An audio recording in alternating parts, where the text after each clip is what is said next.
तो कीर्ति का अर्थ है जो भी व्यक्ति के अंदर कोई सद्गुण हैं, जो भी व्यक्ति की एक तरह से व्यक्ति के अंदर जो कुछ सद्गुण हैं, सदकर्म हैं, तो उससे व्यक्ति को जो प्रशंसा मिलती है, यश मिलती है, कीर्ति मिलती है, बड़प्पन मिलता है, वो कहते हैं, भगवान कहते हैं वो कीर्ति मैं हूं।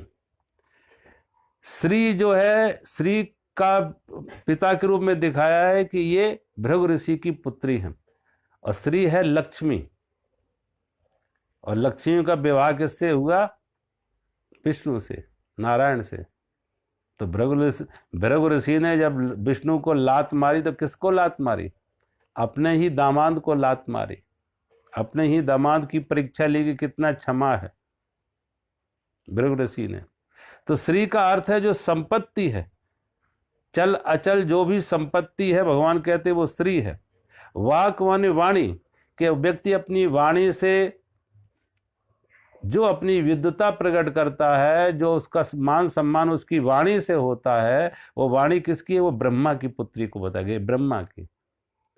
इसलिए तो ज्ञान के देवता कहते हैं ना ब्रह्मा, और ब्रह्मा की पुत्री वाणी, वाक, बल्कि ब्रह्मा की पुत्री के रूप में सरस्वती का नाम आता। तो ये वाक की जो पुत्री किसकी है? ब्रह्मा की। और वाक माने चातुर्य, विचार प्रकट करने की क्षमता, शक्ति, अपनी वाणी से अपने विचार को, अपने भाव को प्रकट करने की शक्ति।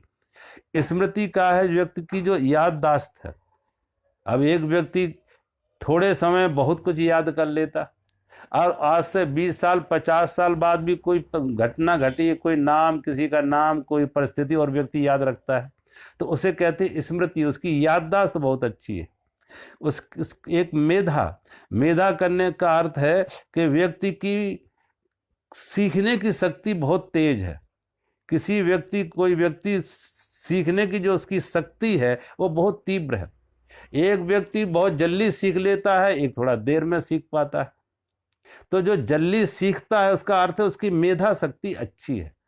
किसी वस्तु को जल्दी सीख लेता है, समझ लेता है, याद कर लेता है, उसे कहते हैं उसकी मेधा शक्ति अच्छी है, कि ठीक से समझ लेता है, सीख लेता है, याद कर लेता है, मेधा शक्ति अच्छी है। और धृति का अर्थ है कि उसमें एक निरंतरता है। धृति का अर्थ है उसमें एक तरह से निरंतरता है, उसमें कि निर्णय करने की क्षमता उसकी है, डटे रहना, विचलित ना होना। विचलित ना होना, धृति का अर्थ है विचलित ना होना। अब किसी काम को शुरू किया है तो व्यक्ति बहुत बार डगमगा जाता, अनिर्णय की स्थिति में आ जाता। तो जिसकी धृति शक्ति मजबूत है, उसका अर्थ है वो अपने लक्ष्य पर, अपनी दिशा पर, अपने मार्ग पर वो आगे बढ़ता रहता है, वो विचलित नहीं होता है, डटा रहता है। जैसे कहते हैं डटा रहता है, उसमें इतना पौरुष है, धैर्य है, हिम्मत है, धृति है, उसे धृति भाव। और अंतिम को कहते हैं भगवान क्षमा।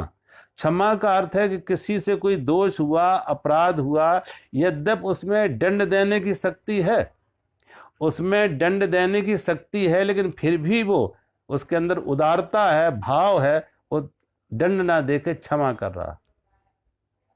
और कहते क्षमा को ही कर सकता है। क्षमा सोहती उस भुजंग को जिसके पास गरल हो।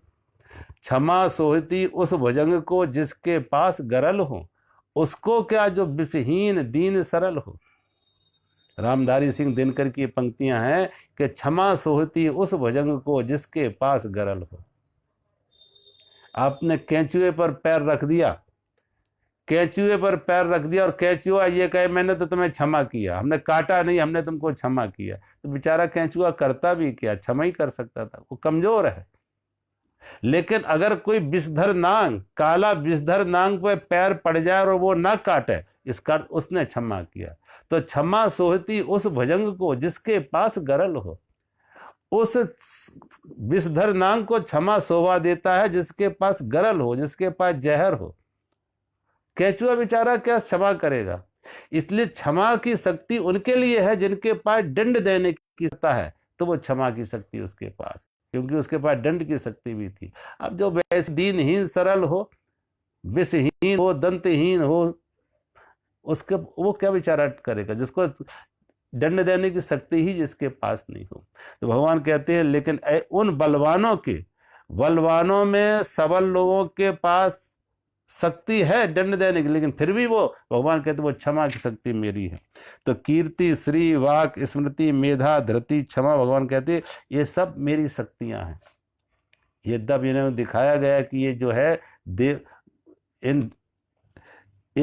देवताओं की स्त्रियां हैं, पत्नी रूप में, स्त्री रूप में इनको दिखाया है कि, लेकिन यही गुण प्राय स्त्रियों में पाए जाते हैं, और जिसमें ये गुण पाए जाएं वो स्त्री के वाचक हैं, स्त्रीलिंग के वाचक हैं, कि स्त्रियों में ये गुण पाई जाती है, फेमिनिन जेंडर में, कि जो स्त्री स्वभाव के है उसमें ये आते हैं।